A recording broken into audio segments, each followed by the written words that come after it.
सोमवार और मंगलवार दो तिथियों को एकादशी तिथि व्याप्त है। निर्जला एकादशी इसे कहा जाता है। यह दो तिथियों में होने के कारण और अधिक विशेष हो गई है। दोनों तिथियों में जब भी आपको समय मिले बड़े सुंदर दो उपाय बताने जा रही हूँ। एक आप अपनी इच्छा शक्ति सामर्थ्य अनुसार कर लीजिएगा ताकि आपको बहुत अधिक इससे सुख प्राप्त हो, रोग कर्ज संकट पीड़ा से मुक्ति मिले और एकादशी का संपूर्ण फल आपको प्राप्त हो। दोनों एक दूसरे के पूरक है। महादेव की पूजा से श्रीहरि प्रसन्न होते हैं, श्रीहरि की पूजा से महादेव स्वतः ही प्रसन्न हो जाते हैं। तो आपको कब कैसे किस स्वरूप में उपाय करना है ध्यान से सुने और वीडियो के अंत तक बने रहिए। प्रथम मैं जो उपाय बताने जा रही हूँ वह अपने आप में अद्भुत है। चाहे तो घर पर करें, चाहे तो महादेव के मंदिर में करें, इच्छा आपकी है। दूसरा भी उपाय बहुत सरल है जो आप आसानी से घर पर कर सकते हैं, लाभ आपको मिलना ही है। आप सभी को क्या करना है, जो प्रथम वाला उपाय बताने जा रही हूँ वह है कांता चक्र भगवान का स्मरण कर कर। गुरु जी कहते हैं जो नारायण के हाथ में चक्र है वह है कांता चक्र और उसे कांता भगवान के नाम से संबोधित किया जाता है। तो यह उपाय आपके भाग्य की रेखाओं को अद्भुत स्वरूप में प्रबल करेगा, क्योंकि इसमें दोनों देवताओं का नाम आ जाता है। एक तो महादेव का भी नाम है इस उपाय में और यह उपाय जो है श्रीहरि विष्णु के निमित्त भी किया जाता है। तो कैसे करना है ध्यान से सुने, सुंदर भाव से ओम नमो भगवते वासुदेवाय श्री शिवाय नमस्तुभ्यं महामंत्र का जाप करते हुए अपने दिन की शुरुआत करें। लाल या पीले रंग के कपड़ों का चयन करें। महादेव और श्रीहरि की असीम कृपा प्राप्त होगी। एकादशी दोनों तिथियों में व्याप्त है। तो तुलसी की सूखी लकड़ी आपको प्राप्त हो तो स्नान के पानी में उसे घुमाकर उसका जो है आप स्नान करें। जाने अनजाने में किए गए कोई भी पाप कर्म पूर्ण रूप से नष्ट हो जाएंगे। आप सभी को कांता चक्र भगवान का स्मरण करना है, नारायण का भगवान का स्मरण करना है, महादेव का स्मरण करते हुए आप सभी को पूजा की थाली में एक लाल फूल रख लेना है, एक सफ़ेद फूल रख लेना है। आप जो है बड़ी आसानी से लाल फूल और सफ़ेद फूल प्राप्त कर सकते हैं, कोई ज़्यादा इसमें दिक्कत की बात नहीं है। पूजा की थाली में इसे रख लीजिए और साथ के साथ एक समी का पत्ता और एक बेलपत्र भी रख लीजिएगा। ठीक है, यह चारों चीज़ें रख ली, बेलपत्र, समी पत्र, लाल फूल, सफ़ेद फूल रख ली। उसके बाद एक लोटा जल भी पूजा की थाली में आपको रख लेना चाहिए। साथ के साथ गोलबत्ती का घी का दीपक रख लें। अब शिव मंदिर में आपको चले जाना है या घर पर विराजमान शिवलिंग है तो वहाँ पर भी कर सकते हैं। पूर्वी उत्तर दिशा की ओर अपना मुख कर लीजिए। श्री शिवाय नमस्तुभ्यं मंत्र का जाप करते हुए सबसे पहले तो जो शुद्ध जल का लोटा लेकर गए हैं उसे शिवलिंग पर आपको समर्पित कर देना चाहिए। उसके बाद एक गोलबत्ती का घी का दीपक आपको शिवलिंग के पास लगा देना चाहिए। तत्पश्चात आपको अपनी मन की कामना कहते हुए कांता चक्र भगवान का स्मरण करते हुए हरिहर का स्मरण करते हुए आवश्यक रूप से जो माता अशोक सुंदरी का स्थान है उसमें चारों चीज़ें आपको स्पर्श करानी है।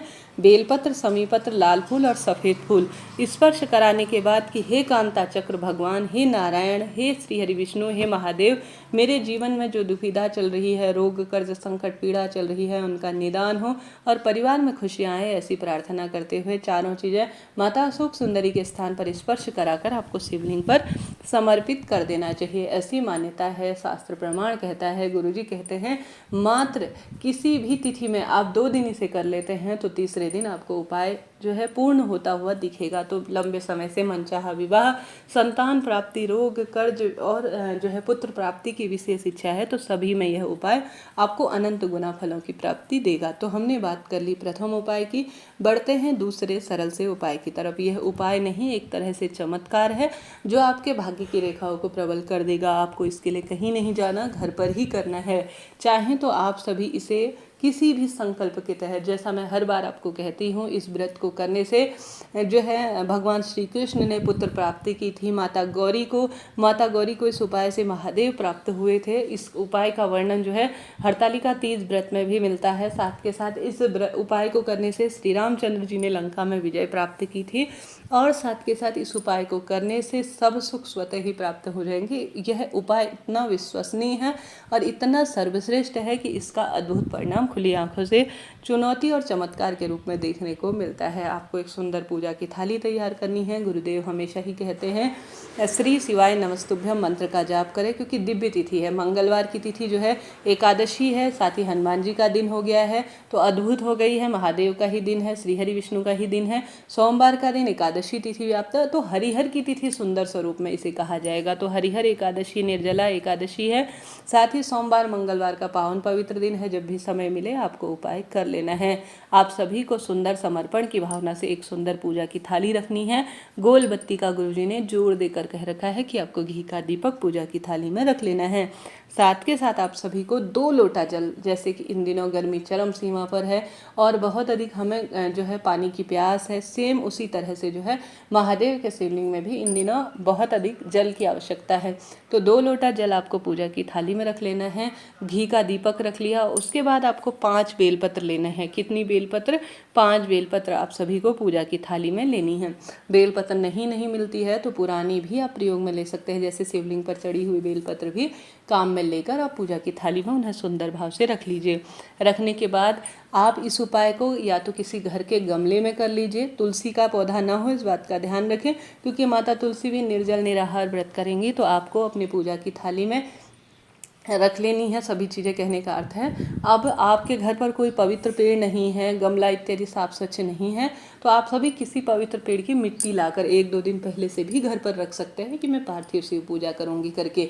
तो आप किसी पवित्र पेड़ जैसे बेलपत्र पेड़, आंवला पेड़, क्योंकि इन वृक्षों की मिट्टी सबसे शुद्ध होती है और अपने आप में अद्भुत मानी जाती है। पीपल, आंवला, शमी, बड़, कोई भी पेड़ की आप कुछ जो है मिट्टी लाकर अपने साथ कटोरी में लेकर आ जाइए। लाने के बाद अपने घर पर किसी भी दिव्य स्थान पर, कोई भी साफ सुथरे स्थान पर आपको एक पिंडी नुमा जो है आकृति बना लेनी है शिवलिंग की। यह उपाय एकादशी सोमवार के दिन तो आपके जीवन में चमत्कार करेगा।